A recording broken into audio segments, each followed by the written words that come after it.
পশ্চিমবঙ্গের হাওড়া লিচু বাগান ইনডোর স্টেডিয়ামে অনুষ্ঠিত হল পঞ্চম ভারত প্রোগ্রেসিভ কাপ 2025 জাতীয় উন্মুক্ত তাইকোয়ান্ডো চ্যাম্পিয়নশিপ 2025।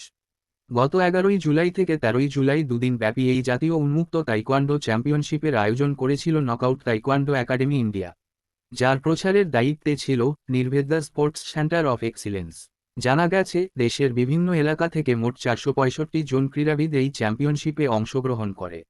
বরাবরের মতো উক্ত প্রতিযোগিতায় হেলেঞ্চা এটিএস একাডেমির পক্ষে 12 জন প্রতিযোগী অংশগ্রহণ করে।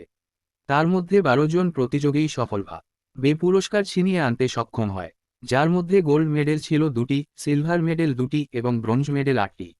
স্বর্ণজয়ী দুজন যথাক্রমে শ্রেষ্ঠা বিশ্বাস ও পিউষা মজুমদার, রৌপ্যজয়ী দুজন যথাক্রমে স্নেহা সর্দার ও প্রিয়াঙ্কা মণ্ডল এবং কায়স্থজয়ী 8 জন যথাক্রমে ঐশী হালদার, সৌহার্দ্য সরকার, আনিফি সলাম বিশ্বাস, কনিষ্ঠা বিশ্বাস, প্রিয়া বিশ্বাস, ববিতা বালা, জনিফ ইসলাম বিশ্বাস ও রিমি খান।